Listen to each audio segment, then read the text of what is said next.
Hey, what's up guys? It's Azane here. I know it's been a very long time. So specifically it's about like 6 to 7 months or 3 to 4 months, but it's been a long time since I've uploaded a video. It's because I've been moving from place to places, so I didn't have my computer all the time with me. But now, yeah, I'll be punctual, maybe a video in every week. It may be about any PC build, or it's anything about latest tech or gaming news, but I'll keep it up to date with you guys. Maybe one video a week, or 2 videos a week, depends on what the latest news going on. So today I just saw the title. I'm gonna do again a PC build, so it's about an overkill build, right? So AMD just released their Ryzen Threadrippers CPUs, which is just insane. Models we have 1950X, 1920X, and the 1900X. So 1900X is like the cheapest and the base model what Threadrippers give to those CPUs, and 1950 is like very big. It's not kind of intended for gaming. So there's all these parts are from Amazon, right? There are no other Newegg, other computer sites. All the parts are from Amazon, and to be accurate, it's $1,861. Okay, so there's only the PC parts. There's no like the monitor or the keyboard or the mouse or optical drive or anything else. It's just the main components. There are like 7 parts, right? So let's start with the CPU. So the CPU, we have the Ryzen Threadripper 1900X for $550. I mean, this is an insane CPU for 8 cores, 16 threads. I mean, when we check the Intel range, the best competitor the AMD's got in the CPU market, that is Intel. And for Intel, any CPUs with 8 cores and 16 threads, that was like, i7 5820K or some other, extreme processors, something like 5960X. It was about these 8 core, 16 threads. It was costing more than this. It was like $700, $800, but this CPU is only $550. But don't get it wrong, right? It's only the base model what Threadrippers gives you guys, but all the features what's there in the 1950X, every single features are there in the 1900X. Got a clock speed, base clock speed of 3.8 gigahertz. That is insane. It's also got turbo to 4 gigahertz, if all the environment conditions are right. It just boosts your clock to 4 gigahertz, and that is insane. And it's also unlocked CPU, so if you want to overclock it, you can also do that. So again, it's got 8 cores, 16 threads, it's got quad channel memory, it's got 64 PCI lanes. I mean, that's what every insane PC gamers wanted all the time. And yeah, it's a bit crazy, but it gets 180 watt TDP. It's not crazy, but for this insane specs, I mean, it's good. So that's it for the CPU, the 1900X. It's an amazing, awesome gaming CPU. The 1950X it's based for more deep learning kind of activity, not only for gaming, but this CPU is best for gaming if you want all the great specs what AMD wants to offer. For the motherboard, I'm with GIGABYTE X399 AUROUS Gaming 7 motherboard for $390. As Threadripper follows a new socket that is an X399. Yeah, so there are like many motherboards, even the AMD website and Amazon. So I went for this one, GIGABYTE X399 AUROUS Gaming 7 motherboard. It's awesome. It's got everything. It's even got RGB, and that's what people are there for now. It's got RGB. It's got triple M.2 slots. It's got Type C. It's got 3.1 USB ports. It's got 8 DDR4 RAM slots, up to 128 gigabytes of total system memory.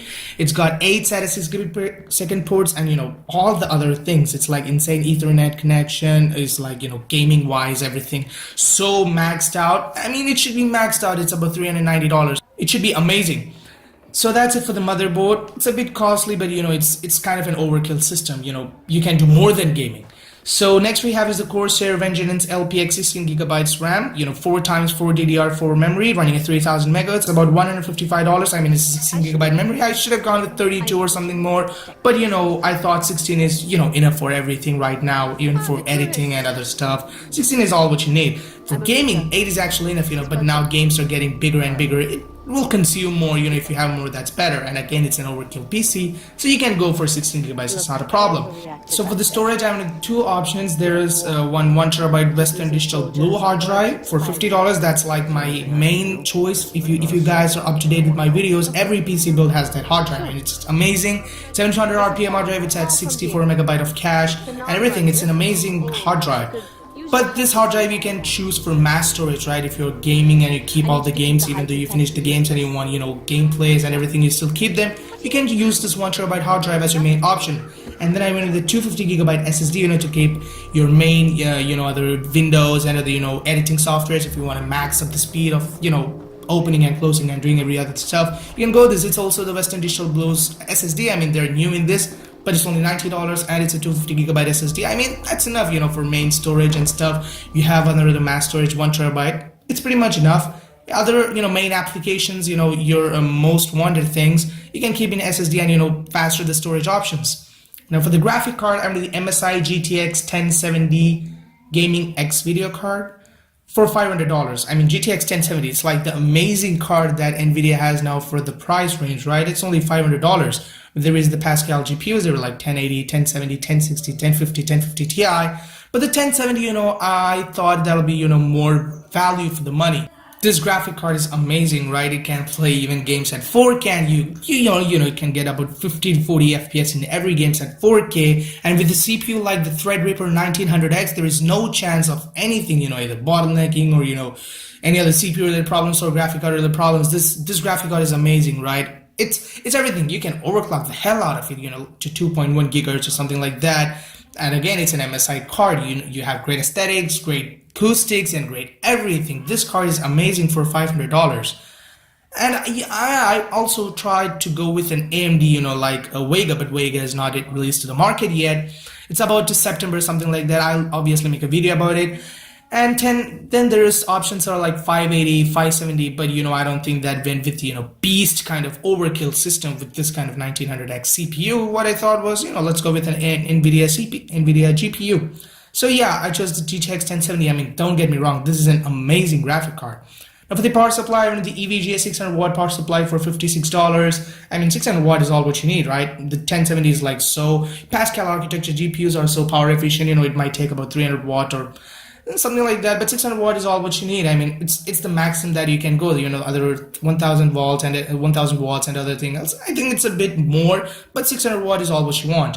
Another case, I mean, the NZXT S340 mid-tower case for $70. It's the white edition, but if you want, you guys can go for the black edition. But this is an awesome looking case, right? It's got a real glass side panel. It's not plastic, it's real glass. So you can show off your system, and there is, this motherboard is RGB, and everything is RGB these days.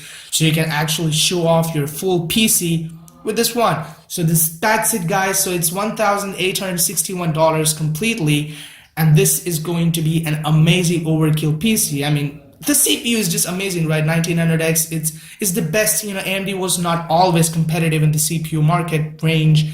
All the FX series CPUs they made, they were good in spec sheet, but when it comes to live performance, they were not the best. But with Ryzen and now the Ryzen Threadripper, they're just amazing. I would always go for the Ryzen CPUs now if I'm building a PC. So I think you should guys go also with this one. So that wraps up this video. Definitely hit the like button if you like it, hit the dislike button if you disliked it. As always, I'll catch you guys in the next one.